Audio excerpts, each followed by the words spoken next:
ನೋಡಕ್ಕೆ ದಾಂಡಿಗರ್ ತರ ಕಾಣಿಸ್ತೀರಾ, ಬಿಟ್ರೆ 1000 ಮಾತಾಡ್ತೀರಾ ಅಲ್ವಾ? ಒಂದು ಹುಡುಗಿನ ಕರೆಕ್ಟಾಗಿ ಎತ್ಕೊಂಡು ಬರೋಕ್ಕಾಗಲ್ವಾ ನಿಮಗೆ? ನನಗೆ ಬರ್ತಿರೋ ಕೋಪಕ್ಕೆ ನಿಮ್ಮನ್ನು ಹೂತಾಕೋಣ ಅಂತ ಅನಿಸ್ತಿದೆ. ಇಡಿಯಟ್ಸ್. ಸಾರಿ ಮೇಡಮ್, ನೀವು ಹೇಳಿರೋ ಕೆಲಸ ಕರೆಕ್ಟಾಗೇ ಮಾಡಿದ್ದೀವಿ. ಸ್ವಲ್ಪ ಮಿಸ್ಟೇಕ್ ಆಗಿದೆ. ಈಗೇನು ಇವಳನ್ನ ಗುಂಡಿಲಾಕ್ ಮುಚ್ಚಾಕದ?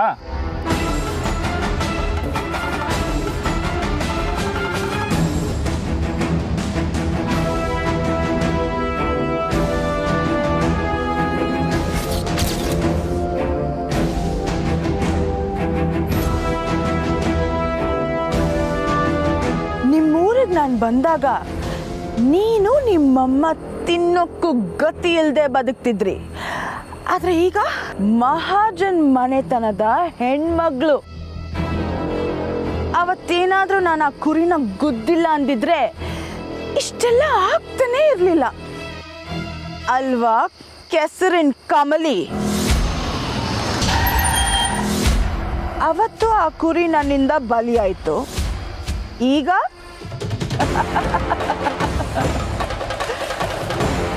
ನೀನು ಯಾರ ಮುಖದ ಮೇಲೆ ಯಾರು ಮಣ್ಣು ಹಾಕ್ತಾರೆ ಅಂತ ಹೇಳಕ್ಕೆ ಆಗಲ್ಲ ಅಲ್ವಾ? ಏಯ್, ಎತ್ತಾಕ್ರೋ ಇವಳನ್ನ.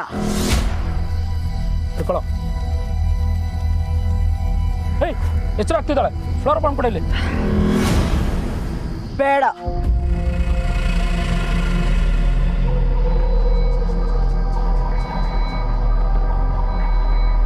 ಅರ್ಧ ಎಚ್ಚರ ಇದ್ದಾಗಲೇ ಮುಚ್ಚಾಕಿ ಇವಳನ್ನ. ತಾವನ್ನ ಇವಳು ಅನುಭವಿಸ್ಬೇಕು. ಉಸಿರು ಗಟ್ಟಿ ಗಟ್ಟಿ ಸಾಯ್ಲಿ ಇವಳು. ನೀನೀಗೆ ಋಷಿಯಿಂದ ಪರ್ಮನೆಂಟ್ ಆಗಿ ದೂರ ಆಗ್ಲಿ ಅಂತ ಕಾಯ್ತಿದ್ದೆ ಕಣೆ. ಎತ್ತಾಕ್ರೋ ಇವಳನ್ನ. ಏಯ್, ಹೇಳ್ಕೊಬಂದ್ರು.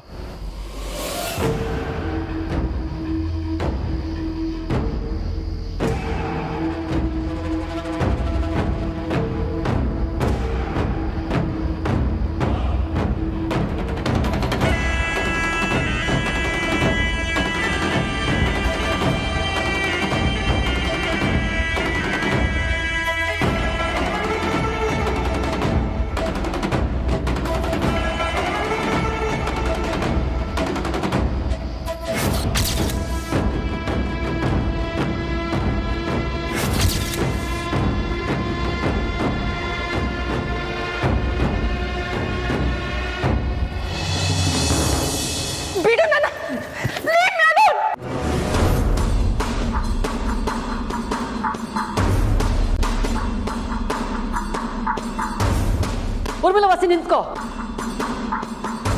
ನೋಡು, ನಿನ್ನ ಮನಸ್ಸಿಗೆ ಸಾನೆ ಬೇಜಾರಾಗೈತೆ ಅಥವಾ ನನಗೆ ಗೊತ್ತು. ಆದರೆ ಅದಕ್ಕೆ ಕಾರಣ ನಾನೇ ಅಂದ್ಕೊಂಡ್ರೆ ನಾನು ಏನು ಮಾಡೋಕ್ಕಾಗಕ್ಕಿಲ್ಲ. ಅಂದ್ಕೊಳ್ಳೋದೇನು? ಮಾಡಿದ್ದೆಲ್ಲ ನೀನೇ. ಈಗ ಏನು ಗೊತ್ತಿಲ್ದಿರೋ ತರ ನಾಟಕ ಬೇರೆ ಮಾಡ್ತಿದ್ಯಾ. ನೀನ್ ಬಂದ್ಮೇಲೆ ಸರ್ವಸ್ವನು ಕಿತ್ಕೊಂಡ್ಬಿಟ್ಟೆ. ನಿಮ್ ಸಾಹಸನೆ ಬೇಡ ಅಂತ ನಾನು ನನ್ನ ಮಗಳು ಈ ಮನೆ ಬಿಟ್ಟು ಹೊರಟಿದ್ವಿ. ನೀನು ನಿನ್ ಮಗಳು ಬಂದು ಅದನ್ನು ತಡೆದ್ರಿ.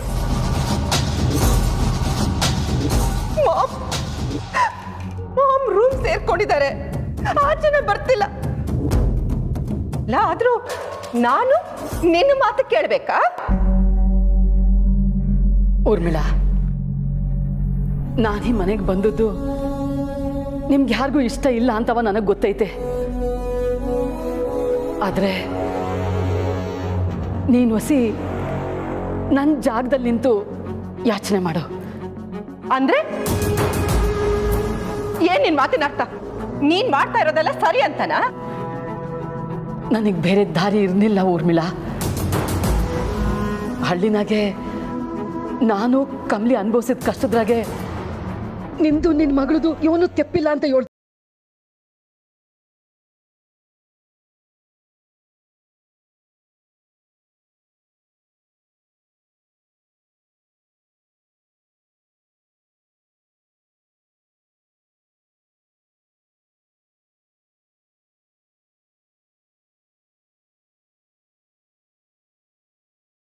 ಸಂತೋಷನ ಹಾಳು ಮಾಡ್ದಂಗಲ್ವಾ? ಎಲ್ರಿಗೂ ಧರ್ಮ ಸಂಕಟ ಆಯ್ತದೆ. ನಾನು ಏನು ಮಾಡೋಣ? ನಿನ್ನ ಪರಿಸ್ಥಿತಿನ ಸರಿ ಮಾಡಕ್ಕೆ ನನಗೆ ಏನು ಮಾಡಲಿ ಹೇಳು ಊರ್ಮಿಳಾ?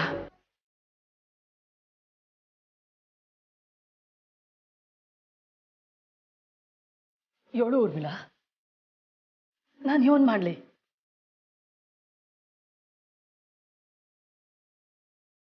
ಅಂದ್ರೆ ನಾನು ಏನ್ ಹೇಳಿದ್ರು ಮಾಡ್ತೀಯಾ? ನಿನ್ನಿಂದ ನಿನ್ ಮಗಳಿಂದ ನಮಗಾಗಿರೋ ಅನ್ಯಾಯನ ತಿದ್ದೋದಕ್ಕೆ ನೀನ್ ಏನ್ ಬೇಕಾದ್ರೂ ಮಾಡೋದಕ್ಕೆ ತಯಾರಿದೆಯಾ?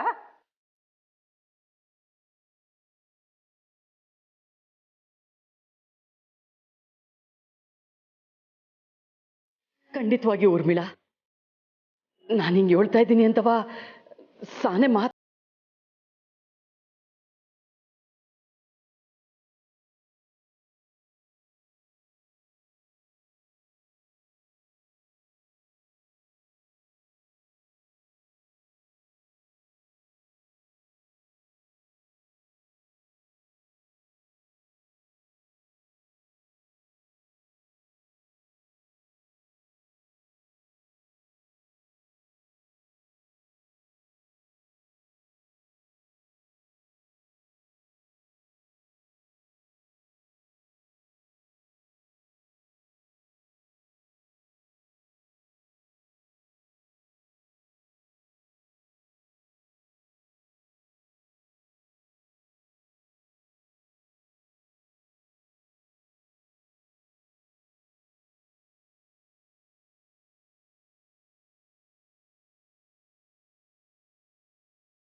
ನನ್ನ ಅಪ್ಪ ಏನ್ ಮ್ಯಾಕ್ ಆಣೆ.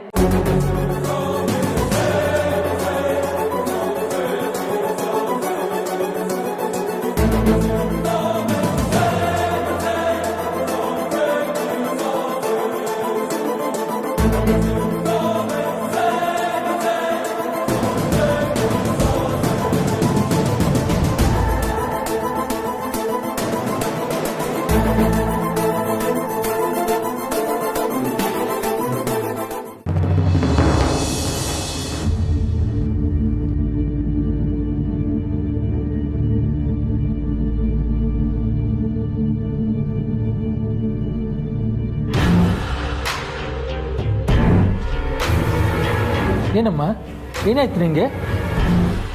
ಯಾರನ್ನ ಕಟ್ಟಿ ಹಾಕಿದ್ರು? ಗೊತ್ತಿಲ್ಲ ಸರ್. ಗೊತ್ತಿಲ್ವಾ? ಸರ್, ಯಾರ ಮಕ್ಕ ಮುಸ್ಕಾಕೊಂಡಿದ್ರು. ನಾನು ಬಿಡ್ಸ್ಕೊಳ್ಳೋಕೆ ಪ್ರಯತ್ನ ಪಟ್ಟಾಗ ಮೂಗಿಗೆ ಬಟ್ಟೆ ಒತ್ತಿ ಹೇಳ್ಕೊಂಡು ಹೊರಟೋದ್ರು. ಸರ್, ನಮ್ಮ ಕಮಲಿ ರಿಸಿ ಸರ್ ಅವರೆಲ್ಲ ಎಲ್ಲೇ? ಅವರೆಲ್ಲ ನೀನು ಬೆಟ್ಟಕ್ಕೆ ಹೋಗಿದ್ದೆ ಅಂತ ಅವ್ರು ನಿನ್ನನ್ನು ಹುಡ್ಕೊಂಡು ಹೋಗಿದ್ದಾರೆ. ಕಮಲಿ ಹಿಡಿದ ಮೇಲೂ ನೀ ಹೊರಟು ಹೋದಂತ ತುಂಬಾ ನೊಂದ್ಕೊಂಡ್ಲು. ಕತ್ಲೆ ಬೇರೆ ಆಯಿತು. ಅವರು ಎಲ್ಲಿದ್ದಾರೆ ಏನೋ ಅಂತ ಅಪ್ಡೇಟ್ ಸಿಗ್ತಾ ಇಲ್ಲ. ಅಯ್ಯೋ ಯಾವ್ರೆ, ನಾನು ಬೆಳಗ್ಗೆ ಎದ್ದ ತಕ್ಷಣ ಕಮಲಿ ತಾವು ಸಮಯ ಕೇಳಮ್ಮ ಅನ್ಕೊಂಡಿದ್ದೆ. ಕಮಲಿ ಹೇಳದ್ಮ್ಯಾಕೆ ನಾನು ಅದ್ರ ಬಗ್ಗೆ ಯೋಚನೆನೂ ಮಾಡಿರ್ಲಿಲ್ಲ. ಸಾರ್, ಇದನ್ನ ಯಾರೋ ಬೇಕು ಅಂತಾನೆ ಮಾಡವ್ರೆ. ಹುಲಿ ಅವರ ಜೊತೆ ಹೋಗಿದ್ದಾನೆ. ಆದರೂ ಅವರೇನಾದರೂ ಬೆಟ್ಟ ತುದಿಗೆ ಹೋಗಿದ್ರೆ ಅಪಾಯನೇ. ನಿಂಗಿ ನಿಂಗಿ ನೀನ್ ಇಲ್ಲ ಇದ್ಯಾ? ರಚನಾ, ಯಾರೋ ಬೇಕು ಅಂತಾನೆ ಹಿಂಗ್ ಮಾಡೋರೆ. ಮುಸ್ಕಾಕೋ ಬಂದವರು ನಿನ್ನ ಕೋಡಾಕ್ಬಿಟ್ರು.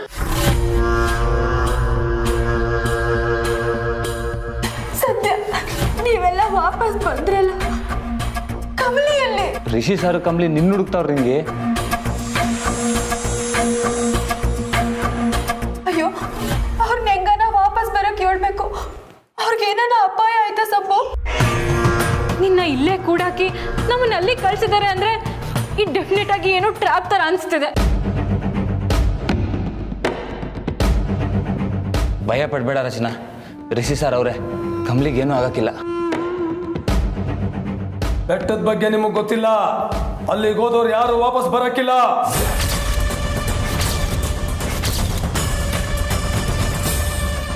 ನಿಂಗೆ ಯಾರು ನಿನ್ನ ಕೂಡಾಕಿದ್ದು ಅಂದೆ? ಮುಸ್ಕಾಕೊಂಡವ್ರು ಅಂದ್ಯಾ? ರಚನಾ, ಅದೇ ವ್ಯಕ್ತಿನೇ ನಾನು ಬೆಟ್ಟದ ಮೇಲೆ ನೋಡಿದ್ದು. ಅದೇ ವ್ಯಕ್ತಿನ? ಅಯ್ಯೋ, ಯಾರಿರ್ಬೋದು?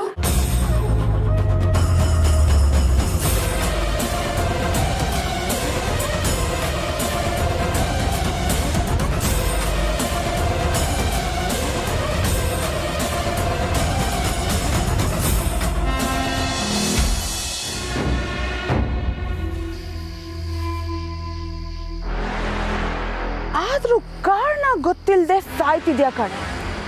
ನಿನ್ನ ಎಪ್ಸಿ ಕೂರ್ಸಿ ಕಿವಿಯಲ್ಲಿ ಕಾರಣ ಹೇಳಬೇಕು ಅಂತಾನೆ ನನಗೂ ಆಸೆನೆ. ಬಟ್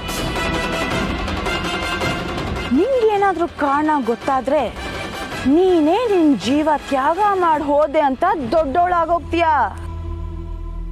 ನಿನ್ ಸಾವಿಗೆ ಅರ್ಥನೇ ಇರಬಾರ್ದು ಕಣೆ.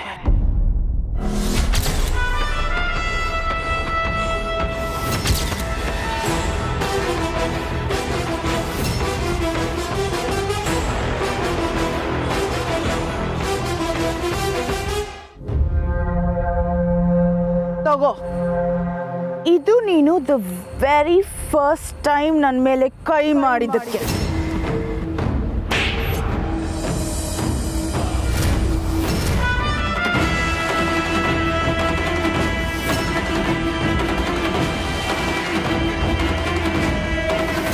ಇದು ಕಬಡ್ಡಿಯಲ್ಲಿ ನನ್ನ ಸೋಲ್ಸಿದ್ದಕ್ಕೆ.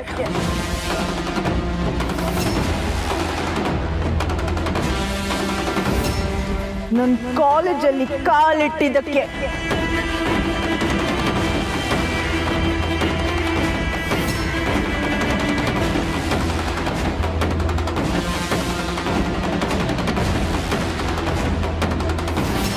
ನನ್ನ ಮನೆಗೆ ಬಂದು ನನ್ನ ಐಡೆಂಟಿಟಿನ ಕಿತ್ಕೊಂಡಿದ್ದಕ್ಕೆ.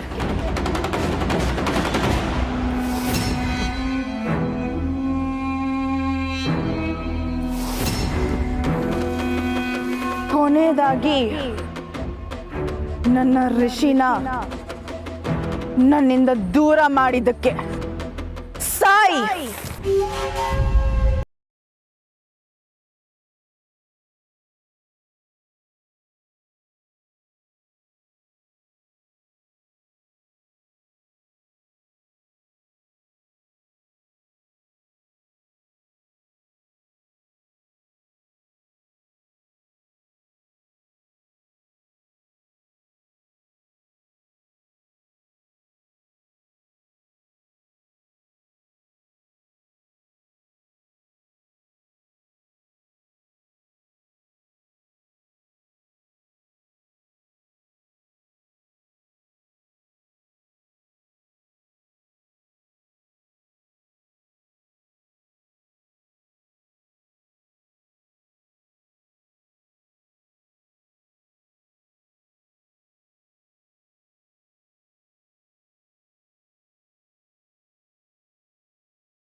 ಮೇಡಮ್, ನಮ್ಮ ಕೆಲಸ ಮುಗೀತು.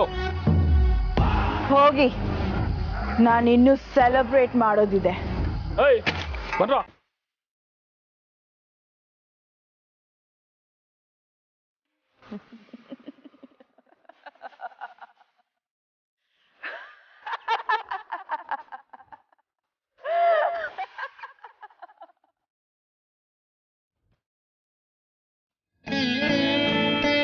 ಪುಸ್ತಕ ಓದುವಾಗ ಮನಸ್ಸು ಹಗುರ ಆಗತ್ತೆ.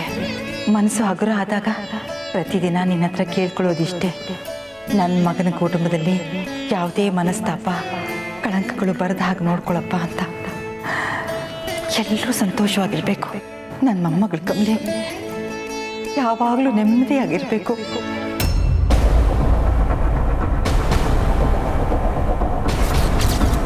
ರಂಗ, UPS ಆನ್ ಮಾಡು. ಯಾಕೆ ಆಫ್ ಮಾಡ್ತೀರಾ?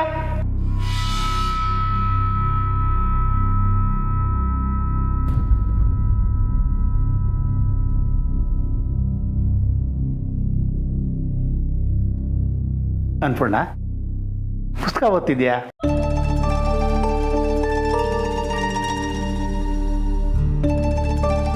ನೀನು ಪುಸ್ತಕ ಓದೋವಾಗ ಹೀಗಿರಲ್ಲ, ಮುಖದಲ್ಲಿ ಏನೋ ಚಿಂತೆ ಕಾಡ್ತಾ ಇದೆ. ಅನ್ಪೂರ್ಣ, ಏನಾಯ್ತು? ನಿಮಗೆ ಗೊತ್ತಲ್ವಾ, ನನ್ನ ಮನಸ್ಸು ಶಾಂತವಾಗಿದ್ದಾಗ ನಾನು ದೇವರ ಹತ್ರ ಬೇಡ್ಕೋತೀನಿ ಅಂತ. ಈಗ ಬೇಡ್ಕೋತಿರ್ಬೇಕಾದ್ರೆ ಸರಿಯಾಗಿ ಕರೆಂಟ್ ಹೊಟ್ಟೋಯ್ತು. ಅನ್ಪೂರ್ಣ, ಶಕುನಗಳನ್ನ ಇಷ್ಟೊಂದು ನಂಬಬಾರ್ದು ಅನ್ಪೂರ್ಣ. UPS ಆನ್ ಮಾಡಿದ ತಕ್ಷಣ ಕರೆಂಟ್ ಬಂತು ತಾನೆ. ಚಿಕ್ಕ ಚಿಕ್ಕ ವಿಷಯಕ್ಕೂ ತಲೆ ಕೆಡಿಸ್ಕೋಬೇಡ. ಇಲ್ಲ ರೀ, ನಾನು ಇದನ್ನೆಲ್ಲ ನಂಬೋಳಲ್ಲ. ಆದರೆ ನಮ್ಮನೆ ಕಮಲಿ ಬಂದಾಗಿಂದ ಚಿಕ್ಕ ಚಿಕ್ಕ ಸೂಚನೆಗಳು ಸಹ ಏನೋ ಸುದ್ದಿ ಕೊಡ್ತಾ ಇದೆ. ಈಗ ಕಮಲಿ ಬೇರೆ ಹೊರಗಡೆ ಹೋಗಿದ್ದಾಳೆ, ನಮ್ಮಿಂದ ತುಂಬ ದೂರದಲ್ಲಿದ್ದಾಳೆ. ಇಷ್ಟು ವರ್ಷ ಬಿಟ್ಟು ಮೊಮ್ಮಗಳು ಹೇಗಿದ್ದಾಳೋ ಏನೋ ಅಂತ ಚಿಂತೆ ಕಾಡಕ್ಕೆ ಶುರುವಾಗ್ಬಿಟ್ಟಿದೆ. ಮೊನ್ನೆ ಅವಳನ್ನ ಕಳ್ಸೋವಾಗ ಆರ್ತಿ ಆರೋಗಿತ್ತು. ಇವತ್ತು ಅವಳಿಗೋಸ್ಕರ ಬೇಡ್ಕೋತಾ ಇದ್ದೆ, ಕರೆಂಟ್ ಹೊಟ್ಟೋಯ್ತು. ಬುದ್ಧಿಗೆ ತರ್ಕ ಇದೆ. ಆದ್ರೆ ಮನಸ್ಸಿಗೆ ಏನು ಅಂತ ಹೇಳಿ ಸಮಾಧಾನ ಮಾಡ್ಕೊಳ್ಳಿ ಹೇಳಿ. ಅನ್ಪೂರ್ಣ, ಸಮಾಧಾನ ಮಾಡ್ಕೋ.